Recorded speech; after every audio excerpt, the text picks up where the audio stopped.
Jing Liren, o dragão chinês, também conhecido como, ele é um dos melhores jogadores do mundo. Ele já foi campeão mundial de xadrez, né? Vocês já sabem, aquela partida que ele fez contra o Nepomniachtchi, que o fez ser campeão mundial, e ele perdeu o seu título mundial para o Gukesh, da Índia. Atualmente, o Jing Liren ele está numa fase um pouco para baixo. Ele não está jogando o seu melhor, ele tem alguns problemas, entre aspas, problemas psicológicos. Ele deu uma parada, não está jogando bem, ele andou tomando alguns mates, assim, que grandes mestres conseguem identificar, ele não identificou. Mas a gente sabe que o potencial do Jing Liren é incrível. Ele jogou partidas fantásticas na sua vida, e essa que eu vou mostrar aqui para vocês agora é uma delas. É uma das melhores partidas, com certeza, da carreira do Jing Liren, que é fenomenal. Ele preveu cada passo, ele mostrou um conhecimento absurdo nessa partida contra Magnus Carlsen. Ele mostrou um conhecimento da Ruy Lopes, que o Magnus Carlsen não tinha. Veja o que ele fez nesse jogo no campeonato, que é o Sinquefield Cup 2019, já aconteceu há algum tempo, e o Jing Liren venceu esse campeonato, tá? Ele jogou contra o Magnus Carlsen na final, e essa foi uma das partidas que no meio de todo o rolo lá fez o Jing Liren vencer o campeonato em cima do Magnus Carlsen, e que fez o Magnus Carlsen admirar o Jing Liren depois disso, hein? Então vocês vão ver o potencial gigantesco, incrível desse jogador, que é o Jing Liren. É uma pena que ele tá assim hoje, mas esperamos que ele se recupere, né? E volte a mostrar aí um excelente xadrez. Vamos lá, então. Porque agora nós vamos colocar aqui na tela a partida, tá? Jing Liren jogando de pretas, Magnus Carlsen de brancas, de white. E o Magnus Carlsen começa, vamos lá, ele começa aí com a sua Ruy Lopes, vamos ver aqui. Vamos lá, Ruy Lopes, quando o bispo vem aqui para B5, né? Bom, essa variante é extremamente estudada pelos grandes mestres, mas olha, eles sabem decorar os próximos 40 lances se bobear aqui, né? Tem várias variantes. Aqui pode atacar o bispo, pode jogar cavalo aqui, tem um monte de coisa para fazer, né? Aqui o que eles jogam? O Jing Liren ele ataca o bispo, né? Faz isso que eu comentei ali do Magnus Carlsen. Magnus Carlsen volta o bispo para A4. E aí, o Jing Liren joga cavalo F6, tá bom? O Magnus faz o roque. Mas, você se pergunta, né? Por que ele não ataca esse peão aqui, o Jing Liren, né? É possível, né? Veja, faz o roque e o Jing Liren não atacou o peão. Ele joga bispo E7. Ele poderia atacar esse peão, tá? Aliás, atacar não, tomar esse peão, né? Só que aí o Magnus Carlsen jogaria um lance como esse. Torre A1. E aí tem complicações, olha lá, ó. Se o Jing Liren ele tira esse cavalo, tá caindo aqui, né? Ele tá tomando aqui, por exemplo, se volta aqui, toma aqui, né? E aí depois desse tem esse. Fica um pouco constrangedor aqui, né? Na verdade nem é isso que ele tem. O que ele tem aqui agora, depois dessa tomada, supondo que isso acontecesse, ele teria aqui, ó, é isso, não toma de torre, mas teria D4, né, e tá cravado aqui, o Jing Liren perderia uma peça. Então aqui causa complicações, ele poderia até tomar, mas é uma variante bastante aguda, né, então ele prefere não fazer isso, ele joga bispo E7, tá bom? Agora sim, o Magnus Carlsen protege o seu peão, e aí o Jing Liren já vai para o ataque ali na ala da dama com B5. O Magnus Carlsen joga bispo B3, colocando o bispo nessa longa diagonal. Aliás, não é a longa diagonal, né? Mas é uma diagonal perigosa aqui para o rei do Jing Liren. E então o Jing Liren vai aqui e defende o seu peão agora com D6. Magnus Carlsen joga C3, esse lance que é justamente para evitar...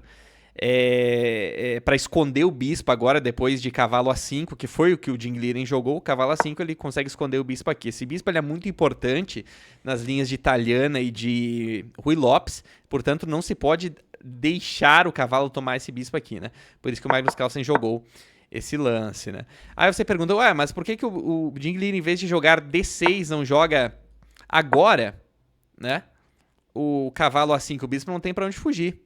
Pois bem, aí cai o peão aqui central, né? Aí vale a pena você trocar com o peão a mais, né? Vale a pena. Pois bem, depois de toda essa sequência, O Magnus Carlsen esconde aqui o bispo para C2. E aí o Jing Liren faz os avanços na ala da dama. Trocas aqui no centro. Jing Liren faz o roque. Magnus Carlsen joga H3 para evitar esse incômodo... essa incômoda cravada aqui do bispo, né? Que é chata, eu não gosto disso aqui. Magnus Carlsen joga H3. E agora existe o avanço do peão central aqui. Tá bom?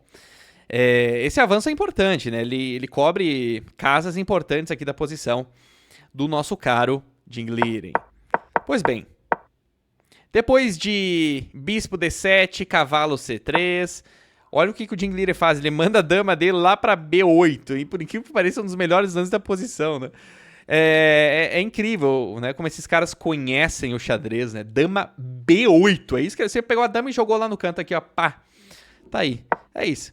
O Magnus Carlsen joga seu bispo para D3. E agora sim, rei, aliás, torre C8, né? Esse lance foi feito justamente para ocupar essa coluna aberta aqui, né? Por isso que o Jing Liren jogou a dama dele aqui, né? Para depois trazer a torre. São jogadas muito interessantes, né? Esses caras são incríveis. Depois dessa sequência de lances, o Magnus Carlsen decide ir com tudo aqui na ala do rei. Ele faz G4, um lance perigosíssimo, porque expõe muito o rei dele aqui, né? E esse vai ser o problema, então, do Magnus Carlsen nessa partida. Veja que o Jing Liren, então, ele ocupa a casa que agora não pode ser mais... aliás, até pode, né? Mas é uma casa que agora ataca o bispo de D3.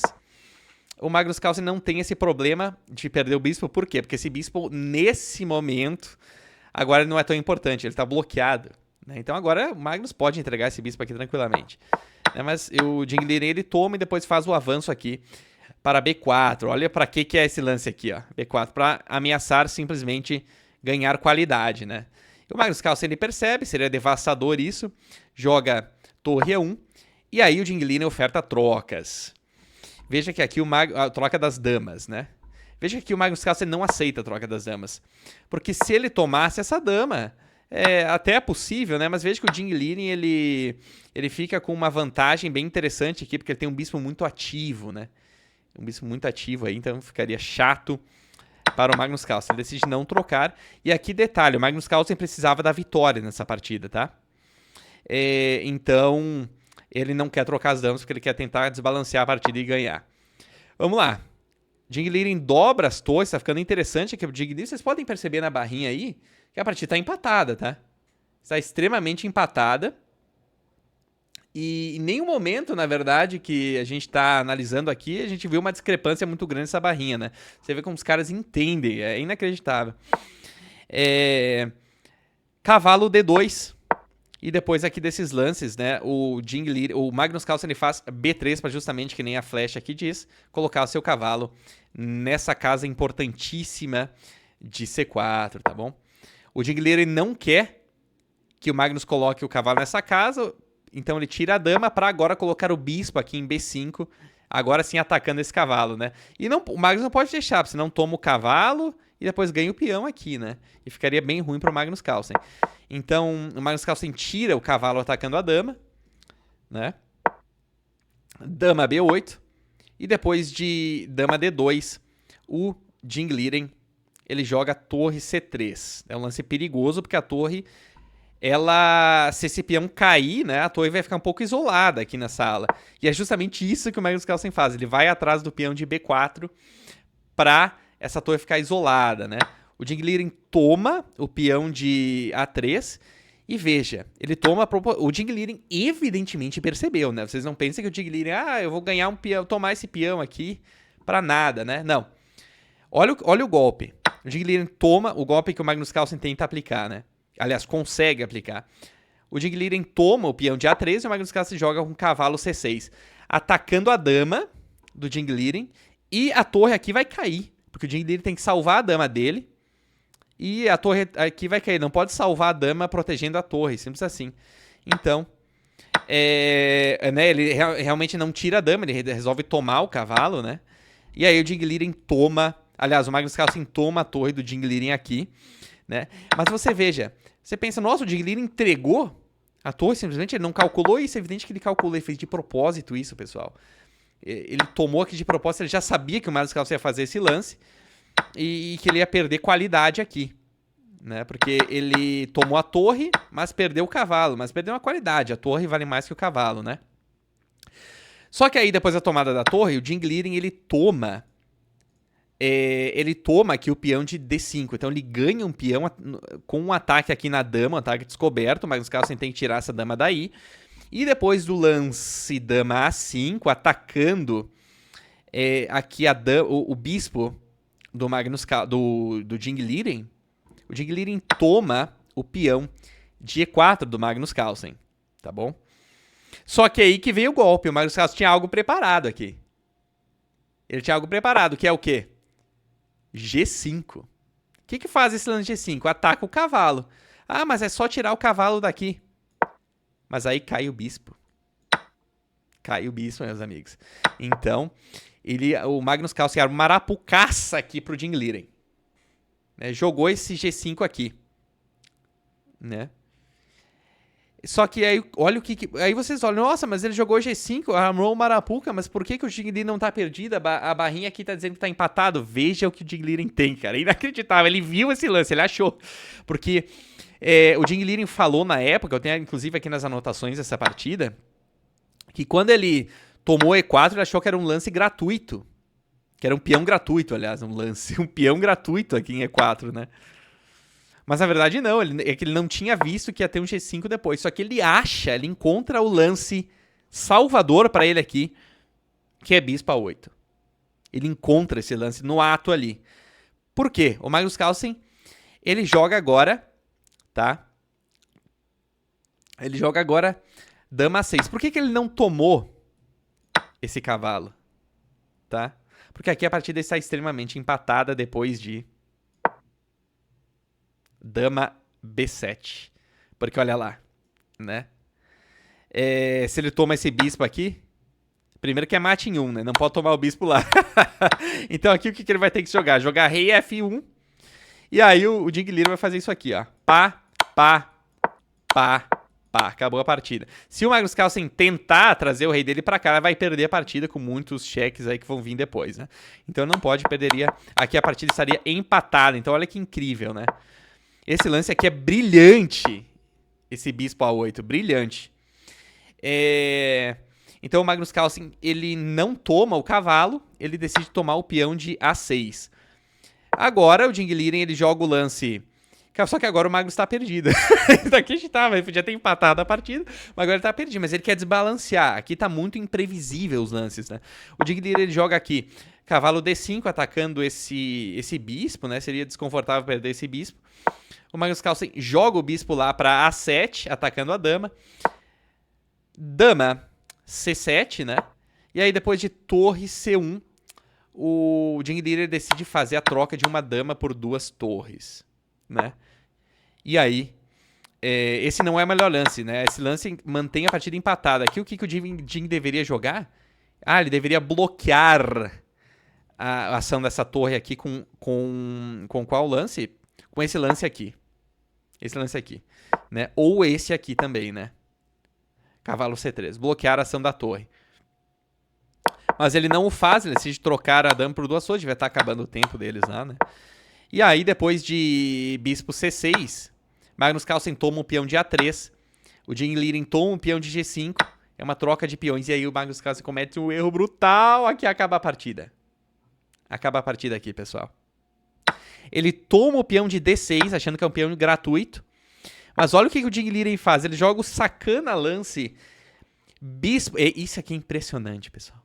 É impressionante o conhecimento dessa galera. O Jing Liren, que monstro, cara. Que pena que ele hoje não tá. Hoje tá fraquinho. O Jing Liren hoje tá inofensivaço. É o dragãozinho. É a lagartixa chinesa. Não é mais dragão.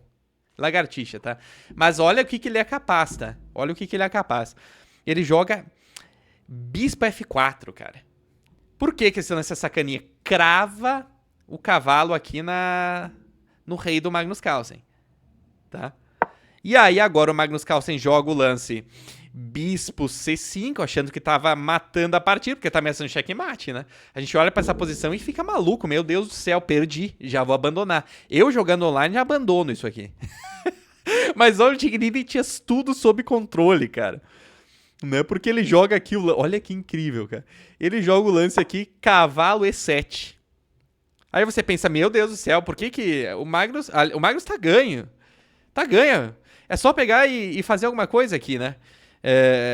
Ele tem uma dama, cara. Ele tem uma dama aqui. O Magnus tem uma dama. Nós, capivaras, é assim que a gente fala. Ele tem a dama, ganhou a partida. Tá ganha. Mas não. Por que que esse lance é incrível? Porque impede o Magnus de dar mate, porque tem agora o cavalo na frente. E o pior, olha o que que o Ding Liren está ameaçando aqui, né? Minha galera. O simples torre H1 checkmate. O rei não tem pra onde fugir, cara. Então aqui, o Magnus Carlsen não tem o que fazer. A partida está basicamente perdida. O que ele deveria fazer? Tomar o bispo aqui. Porque vamos supor, ele dá um cheque aqui agora. O Magnus Carlsen sai, né? E não tem mais o que fazer. Não tem mais o que fazer. Aliás, o Magnus Carlsen não. O Ding Liren, ele sai, né? E aqui a ameaça tá dada. O que que o computador diz pra jogar? Aqui. Vem esse cheque. Né? O que que ele manda jogar aqui agora? Aqui ele manda jogar... um lance como esse aqui. Pra realmente bloquear todas as saídas aqui, né? Ele vai ameaçar. Um lance como esse, enfim. Né? Depois esse... tá, na verdade ele toma, né? Ele toma o peão aqui. Pra inclusive ameaçar checkmate novamente, né? Então aqui não tem o que o Magnus fazer. Aqui é só adiantar o inevitável, né? Aqui o que o computador diz pra ele fazer, olha que incrível, é o lance tomando mesmo o bispo, né? E entregando a dama pelo bispo, né? O que é inevitável, né? Olha só, são 8 pontos de vantagem que o Ding Liren está ganho. Então é incrível. Esse lance, ele abre caminho pra torre da mate aqui. Vamos fazer um lance qualquer. É mate em 1, cara. O rei do Magnus Carlsen não tem pra onde fugir. E esse cavalo não pode tomar a torre, por isso que ele cravou aqui antes, né? É inacreditável, pessoal. O conhecimento dessa galera, tá? Vamos ver aqui, então, aqui o Magnus Carlsen abandona. Depois desse cavalo aqui, o Magnus Carlsen entrega, né? Abandona a partida e aceita que o Ding Liren o destruiu, aniquilou. Vamos ver aqui a precisão dessa partida. Revisar. A precisão dessa partida, eu acho que foi incrível, né? Pro Ding Liren, foi 93% pro Ding Liren contra 83% do Magnus Carlsen. 2 lances brilhantes pro Ding Liren. E esse é o primeiro, né? Quando ele manda o bispo lá pra 8, salvando a sua posição. E o segundo, é claro, vai ser ali o nosso caro cavalo lá no fim do jogo, né? O cavalo E7, né? Então, olha só que partida incrível, espetacular que o Ding Liren consegue pra cima do Magnus Carlsen aí. E esse hoje em dia é a lagartixa chinesa, mas a gente espera que ele volte a ser o dragão chinês aí.